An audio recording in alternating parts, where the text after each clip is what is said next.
আমরা আজকে একটা লিখিত অভিযোগ দমদম থানায় দিয়ে গেলাম।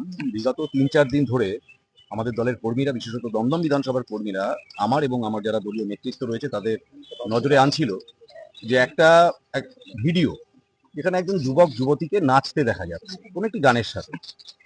তো সে নাচতেই পারে, সেটা নিয়ে আমাদের কোনো বক্তব্য নেই। কে নাচবে কে নাচবে না, কে কার সাথে নাচবে সেটা তার ব্যক্তিগত বিষয়বস্তু, তার সেটা নিয়ে আমাদের বলার কিছু নেই। কিন্তু তৃণমূল কংগ্রেসের যাকে আমরা স্পোক্স পার্সন বলে চিনি, রিজু দত্ত, তিনি তার অফিসিয়াল হ্যান্ডেল থেকে, এই হচ্ছে রিজু দত্ত, শ্রী রিজু দত্তের অফিসিয়াল ফেসবুক প্রোফাইল,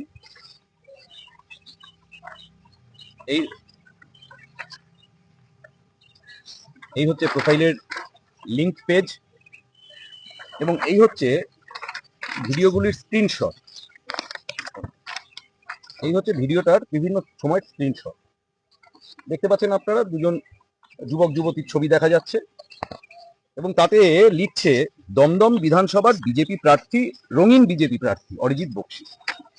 এটা আমার কর্মীরা যখন আমাদের এবং আমাদের উচ্চ নেতৃত্বের নজরে আনে, তখন আমরা, বিশেষত আমি, আমার উচ্চ নেতৃত্বের কাছে এটা ফরওয়ার্ড করি এবং আমার পরিবারকেও দেখাই এবং সমস্ত দিক থেকেই নিশ্চিন্ত হই যে এর সাথে দূর দিগন্তেও যার ছবি দেখা যাচ্ছে সেটি কোনোভাবে, আর যেই হোক, দমদম বিধানসভার ভারতীয় জনতা পার্টির ক্যান্ডিডেট অরিজিৎ বক্সী কোনোভাবেই নয়। এটা নিয়ে কোনো সন্দেহের অবকাশ নেই।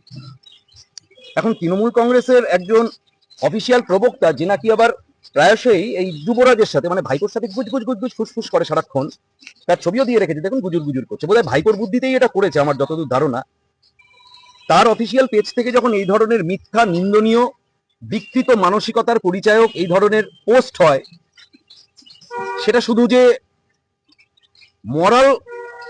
মরালি অন্যায় তা নয়, আনএথিক্যাল শুধু তাই নয়, এটা একটা ক্রিমিনাল অফেন্সও বটে।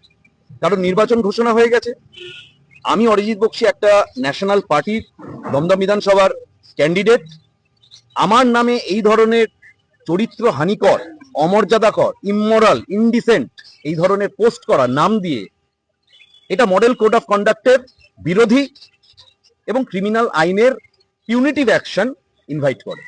তো আমরা দমদম থানাকে আজকে লিখিতভাবে পুরো বিষয়বস্তুটা জানিয়ে এই রিজু দত্তের প্রোফাইল পিকচার, লিঙ্ক সহ সমস্ত ডিটেলস এবং ভিডিওটির বিভিন্ন স্ক্রিনশট আমরা তাদের কাছে জমা করেছি এবং দাবি জানিয়েছি যে 24 ঘন্টার মধ্যে এর উপর অ্যাকশন যদি নিতে হবে, এবং যদি উপযুক্ত অ্যাকশন আমরা না দেখতে পাই, ইলেকশন চলছে, সমস্ত অ্যাডমিনিস্ট্রেশন, প্রশাসন ইলেকশন কমিশনের আওতাধীন, দমদম থানা যদি উপযুক্ত পদক্ষেপ না নেয়, তখন আরো তার উচ্চ কর্তৃত্ব রয়েছে, সেখানকার দরজাও আমাদের জন্য খোলা রয়েছে, আমরা সেদিকে এগোবো। তখন আন্দোলনে কি যাবেন আপনারা?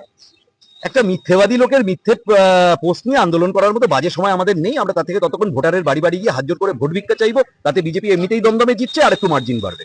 Thank you. অরিজিৎ বক্সী, দমদম বিধানসভার ক্যান্ডিডেট।